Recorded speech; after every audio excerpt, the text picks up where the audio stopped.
नमस्कार साथियों। आज हम प्रस्तावना से संबंधित प्रैक्टिस सेट करने वाले हैं। और मैं सच कहूं तो सच्चाई ये है कि आज आपको ये जानने का भी अवसर मिलेगा कि हमारी तैयारी कितनी है। और रट करके अब आप कोई परीक्षा नहीं पास कर सकते। यदि आप इस प्रैक्टिस सेट में दिए गए 10 क्वेश्चनों को आसानी से हल कर लेते हैं तो आप अपनी बेहतर तैयारी समझें। यदि नहीं कर पाते हैं, 85% प्रश्नों का हल कर पाते हैं, तो आपको और अधिक परिश्रम करने की आवश्यकता है। क्योंकि हम कोई आपको भ्रमित नहीं करने वाले। निश्चित तौर पर मानिए कि आपको तैयारी करने की आवश्यकता है। तो चलिए हम लोग पहले प्रश्न को देख लेते हैं कि इसमें क्या कहा गया है। तो पहला प्रश्न जो हमारे सामने है, इसमें यह पूछा गया है कि प्रस्तावना से संबंधित असत्य कथन को आपको छांटना है। और मैं पढ़ दे रहा हूँ। प्रस्तावना का आविर्भाव पंडित नेहरू द्वारा 13 दिसंबर 1946 को संविधान सभा में रखे उद्देश्य प्रस्ताव से हुआ है। जी हाँ, ये कथन बिल्कुल सही है। क्योंकि पंडित नेहरू ने 13 दिसंबर 1946 को संविधान सभा के समक्ष उद्देश्य प्रस्ताव रखा था, जिसे 22 जनवरी 1947 को स्वीकृति मिली थी। अब दूसरे विकल्प बी पर भी हम विचार कर लें। यह अर्थात प्रस्तावना अमेरिकी संविधान से ली गई है, किंतु इसकी भाषा पर ऑस्ट्रेलियाई संविधान का प्रभाव है। यह भी कथन सत्य है। अर्थात ए और बी कथन सत्य हैं। अब तीसरे कथन को आप लोग ध्यान से पढ़िए। प्रस्तावना में समाजवादी पंथ निरपेक्ष अखंडता शब्द 44वें संविधान संशोधन 1978 द्वारा जोड़ा गया। अब आप बताइए कि क्या यह कथन सत्य है या असत्य। तो यह कथन असत्य है, क्योंकि ये जो तीन शब्द समाजवादी पंथ निरपेक्ष और अखंडता शब्द प्रस्तावना में जोड़े गए, वे 42वें संविधान संशोधन 1976 द्वारा जोड़ा गया, ना कि 44वें संविधान संशोधन 1978 द्वारा। और डी विकल्प भी सही है। के एम मुंशी ने प्रस्तावना को राजनीतिक जन्मपत्री कहा है। अब आपकी तैयारी कितनी थी ये तो हम नहीं बता सकते, लेकिन ईमानदारी से आप बताइए कि क्या आप सभी विकल्पों को जानते थे। कमेंट्स में ज़रूर लिखिएगा। चलिए अब हम दूसरे प्रश्न को हल करते हैं कि दूसरा प्रश्न क्या है। निम्न कथनों पर विचार कीजिए। प्रस्तावना न्याय योग्य नहीं है। ये कहा गया कि ये सत्य है या असत्य। यानी प्रस्तावना न्याय योग्य नहीं है। प्रस्तावना में उल्लिखित शब्द सामाजिक, आर्थिक और राजनैतिक न्याय 1917 की रूसी क्रांति से प्रेरित है। सी ऑप्शन या विकल्प में प्रस्तावना में 5 प्रकार की स्वतंत्रताएं, विचार, अभिव्यक्ति, विश्वास, धर्म और उपासना की स्वतंत्रता का उल्लेख है। और डी ऑप्शन उपरोक्त सभी कथन सत्य है। तो उपरोक्त सभी कथन अर्थात डी ऑप्शन सही है। प्रस्तावना न्याय योग्य नहीं है। क्यों नहीं है? क्योंकि 1973 में केशवानंद भारती बनाम केरल राज्य संघ मामले में सुप्रीम कोर्ट ने ये निर्णय दिया कि उद्देशिका या प्रस्तावना संविधान का अंग है, किंतु प्रस्तावना के आधार पर कोई निर्णय नहीं दिया जा सकता। इस आधार पर अब प्रस्तावना न्याय योग्य नहीं है। आशा करते हैं कि आप लोगों ने समझ लिया होगा। और प्रस्तावना में जो 5 प्रकार की स्वतंत्रता है, वो विचार, अभिव्यक्ति, धर्म, विश्वास और उपासना की, ये भी सही है। इस आधार पर उपरोक्त सभी कथन सत्य हैं। अब हम लोग तीसरे प्रश्न को हल करेंगे और ये जानेंगे कि आपकी तैयारी कितनी अच्छी है। तो ईमानदारी से आप लोग कमेंट्स में इस बात का उल्लेख करिएगा कि आप कितने प्रश्नों का सही सही हल कर पाए हैं। तो तीसरे प्रश्न को चलिए हम लोग हल करते हैं। तो तीसरा प्रश्न यह है कि उद्देशिका या प्रस्तावना से संबंधित असत्य कथन क्या है। संविधान की उद्देशिका का प्रारूप बी.एन. राव ने तैयार किया था। यह कथन बिल्कुल सही है। संविधान की उद्देशिका में समाजवादी पंथ निरपेक्ष शब्द का उल्लेख नहीं था, यानी मूल संविधान में नहीं था। अभी अभी हमने पहले प्रश्न में ये देखा था कि समाजवादी, पंथ निरपेक्ष और अखंडता शब्द बाद में जोड़ा गया और वो भी 42वें संविधान संशोधन द्वारा, तो बी कथन भी सही है। और सी कथन पर विचार करिए। डॉक्टर भीमराव अंबेडकर ने उद्देशिका अर्थात प्रस्तावना को संविधान की आत्मा कहा है। तो सी ऑप्शन क्या आपको सही लगता है? जी नहीं, डॉक्टर भीमराव अंबेडकर ने अनुच्छेद 32 को, किस अनुच्छेद को? अनुच्छेद 32 को संविधान की आत्मा कहा है, अर्थात न्यायिक पुनर्वलोकन या न्यायिक उपचारों का जहां उल्लेख है उसे संविधान की आत्मा वो कहते हैं, ना कि उद्देशिका को। तो फिर कौन कहते हैं, इसको भी जान लें। तो न्यायमूर्ति हिदायतुल्लाह संविधान की उद्देशिका को संविधान की आत्मा कहकर पुकारते हैं। ये बात आपको यहाँ नोट कर लेनी चाहिए। और डी ऑप्शन उद्देशिका में उल्लिखित है कि संविधान सभा ने 26 नवंबर 1949 को इस संविधान को हम भारत के लोग अंगीकृत अधिनियमित आत्मार्पित करते हैं। यह भी सत्य है, अर्थात जो हमारा उत्तर होगा वह असत्य छांटना था, वह सी ऑप्शन है। अब हम प्रैक्टिस सेट के चौथे प्रश्न को पढ़ते हैं और आप लोग इसे ध्यान से पढ़ लीजिए, समझ लीजिए, तभी इसका उत्तर दीजिएगा। तो चलिए, प्रस्तावना में उल्लिखित निम्नलिखित कथनों पर विचार कीजिए। न्यायमूर्ति हिदायतुल्लाह इसे संविधान की मूल आत्मा कहा है। ये कथन अभी हमने बताया कि हिदायतुल्लाह ने इसे संविधान की आत्मा कहा है, ये सत्य है। उद्देशिका में अब तक 2 बार संशोधन किया जा चुका है। आप लोग बताइए कि 2 बार किया गया या नहीं? जी नहीं, ये कथन असत्य है। संविधान की उद्देशिका में अब तक केवल एक ही बार संशोधन हुआ है, वो भी 42वें संविधान संशोधन 1976 में। तो दूसरा स्टेटमेंट गलत है। हम भारत के लोग शब्द से संविधान की उद्देशिका का प्रारंभ होता है और जिसका अर्थ है भारत की जनता ही संविधान का मूल स्रोत है। यह भी कथन बिल्कुल सत्य है। और चौथे कथन पर आप लोग विचार करिए। भारतीय संविधान को कब अपनाया गया, इसकी जानकारी हमें उद्देशिका से प्राप्त होती है। ये भी सत्य है, क्योंकि अंतिम पैरा में लिखा है कि 26 नवंबर 1949 को संविधान सभा संविधान को अंगीकृत अधिनियमित आत्मार्पित करती है। तो कितने कथन सही हो गए? पहला कथन सही हुआ, तीसरा सही हुआ और चौथा। उपरोक्त कथनों में सत्य कथन कौन कौन से हैं? पहला, तीसरा और चौथा, अर्थात हमारा सी ऑप्शन सही होगा, बाकी सभी क्या होंगे? गलत होंगे। चलिए, अब हम 5वें प्रश्न को हल करते हैं। और अब तक आपकी कितनी तैयारी प्रस्तावना से संबंधित थी, आप खुद ही अनुमान लगा चुके होंगे। तो चलिए 5वें प्रश्न को हल करते हैं। 5वां प्रश्न क्या है? उद्देशिका में निम्न शब्दों का सही क्रम क्या है? जो नीचे शब्दों का क्रम दिया गया है वो सही क्रम क्या है? प्रभुत्व संपन्न लोकतंत्रात्मक समाजवादी पंथ निरपेक्ष गणराज्य, लोकतंत्रात्मक प्रभुत्व संपन्न समाजवादी पंथ निरपेक्ष गणराज्य, प्रभुत्व संपन्न समाजवादी पंथ निरपेक्ष लोकतंत्रात्मक गणराज्य, और डी ऑप्शन प्रभुत्व संपन्न पंथ निरपेक्ष समाजवादी लोकतांत्रिक गणराज्य। इसको ध्यान से देखिए और बताइए। तो इसके लिए हम आपको एक शॉर्ट टिक बता दे रहे हैं।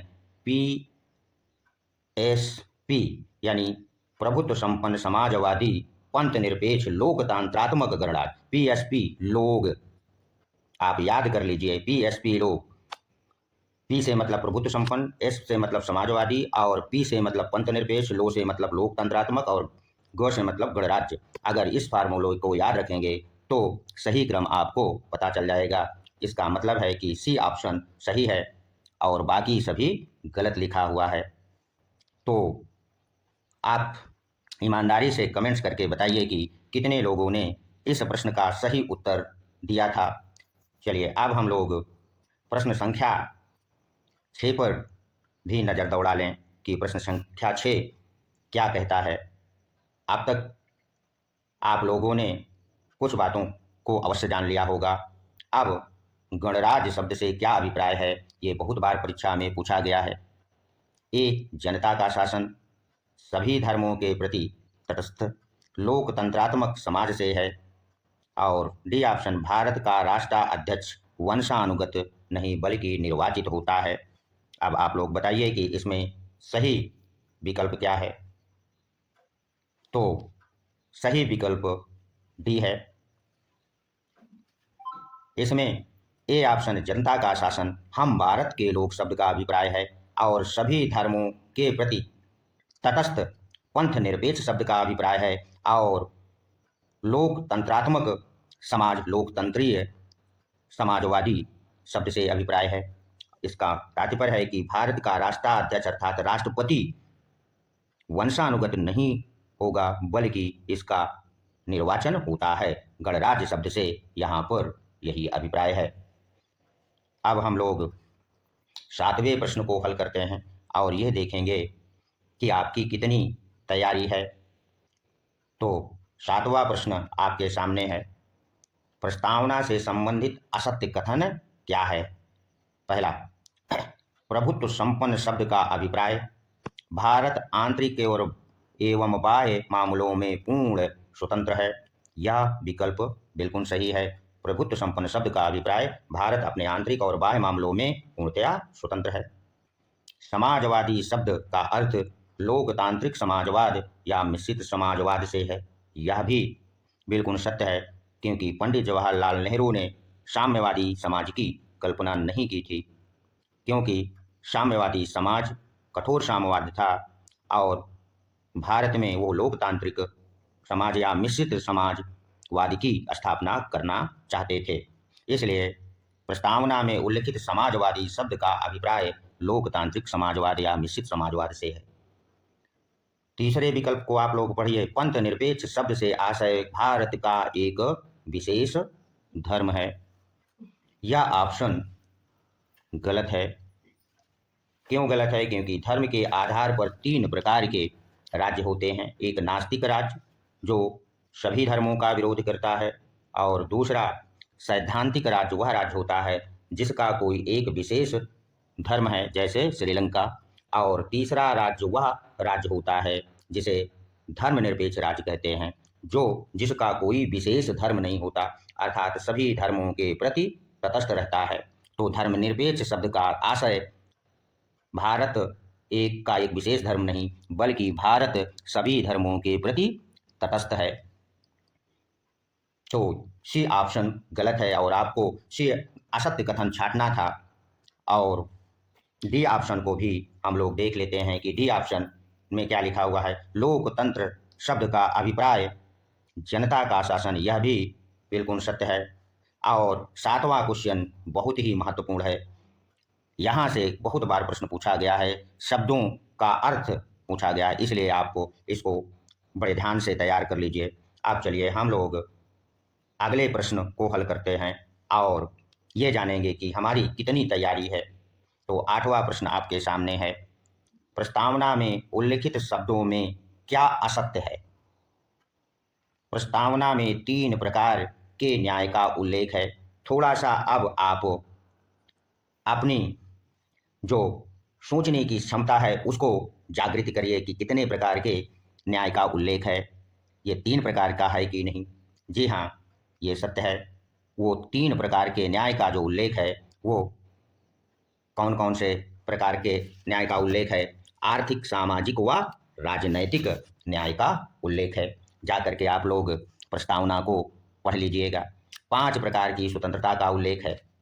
इसके पहले हमने प्रश्न हल किया था और उसमें 5 प्रकार की स्वतंत्रता की व्याख्या हमने कर दी। यह भी ऑप्शन सही है।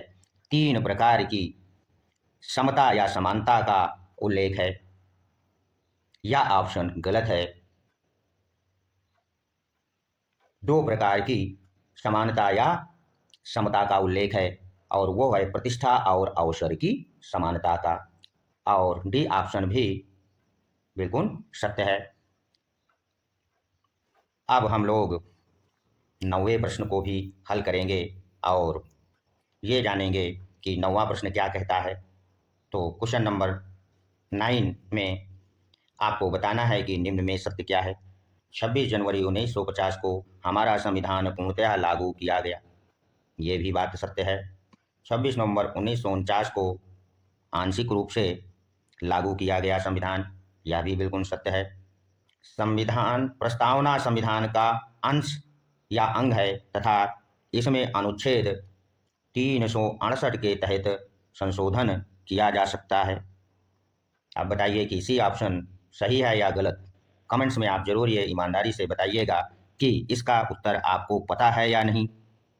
चलिए हम बताते हैं कि 1973 के पहले सुप्रीम कोर्ट ने कहा था कि प्रस्तावना संविधान का अंग नहीं है, किंतु 1973 में केशवानंद भारती बनाम केरल राज्य संघ मामले में सुप्रीम कोर्ट ने अपने पूर्ण निर्णय को बदलते हुए ये कह दिया कि प्रस्तावना संविधान का अंग है तथा इसमें अनुच्छेद 368 के तहत संशोधन किया जा सकता है, किंतु इसके मूल ढांचे में परिवर्तन नहीं किया जा सकता। और साथ में सुप्रीम कोर्ट ने यह भी कहा इसी वाद में कि किंतु प्रस्तावना के आधार पर कोई निर्णय नहीं लिया जा सकता, अर्थात प्रस्तावना वाद योग्य नहीं है। इस तरह से ए बी सी तीनों ऑप्शन सही हैं और हमारा उत्तर होगा उपरोक्त सभी कथन सत्य है। अब आखिरी प्रश्न पर हम लोग विचार कर लें कि आखिरी प्रश्न क्या है। तो प्रस्तावना में समाजवादी, पंथ निरपेक्ष और अखंडता शब्द निम्न संशोधन द्वारा जोड़ा गया। पहला ऑप्शन है प्रथम संशोधन 1951 द्वारा, 42वें संविधान संशोधन 1976 द्वारा, 44वें संविधान संशोधन 1978 द्वारा और 73वें संविधान संशोधन 1992 द्वारा। तो प्रथम संशोधन 1991 द्वारा 9वीं अनुसूची जोड़ी गई थी जो भूमि सुधार से संबंधित है, और 44वें संविधान संशोधन द्वारा मौलिक अधिकारों से संपत्ति के अधिकार को हटाया गया था, तथा 73वां संविधान संशोधन 1992 पंचायती राज से संबंधित है, और 42वां संविधान संशोधन के द्वारा ही प्रस्तावना में समाजवादी, पंथ निरपेक्ष और अखंडता 3 शब्द जोड़े गए थे। तो आपका जो सही उत्तर होगा वह क्या होगा? बी, यानी 42वें संविधान संशोधन द्वारा प्रस्तावना में 3 शब्द समाजवादी, पंथ निरपेक्ष और अखंडता शब्द जोड़े गए, और अब तक प्रस्तावना में केवल एक ही बार संशोधन हुआ है। अब आप लोग ईमानदारी से कमेंट्स में ये बताइएगा कि आप कितने प्रश्नों का उत्तर दे पाए हैं। अगर नहीं दे पाए हैं तो हम आपके लिए एक समाधान भी बता दे रहे हैं कि प्रस्तावना से संबंधित 2 वीडियो हमने इसी चैनल पर डाल रखा है, वो भी 8-8 मिनट का है। उसे जा करके आप लोग देख लें तो मैं पूरे दृढ़ विश्वास के साथ कह सकता हूं कि आप प्रस्तावना से संबंधित किसी प्रश्न को चाहे कितना भी कठिन क्यों ना हो अवश्य हल कर लेंगे। तो सबसे पहले आप लोग उन दोनों वीडियो को जाकर देख लें और फिर एक बार इस टेस्ट सीरीज को हल करें, और तब आप देखें कि आप हल कर पाते हैं या नहीं। धन्यवाद। मिलेंगे अगले टेस्ट सीरीज में। जो हमारी अगली टेस्ट सीरीज होने वाली है वह हम अनुसूचियों से संबंधित होगी, और उसमें भी केवल 10 प्रश्न होंगे, और उसमें भी आपको ये जानने का मौका मिलेगा कि आपकी तैयारी कितनी बेहतर है। अगर यह टेस्ट सीरीज अच्छी लगी हो तो इसे सब्सक्राइब अवश्य कर दें ताकि अगली टेस्ट सीरीज आपको उपलब्ध हो सके। धन्यवाद।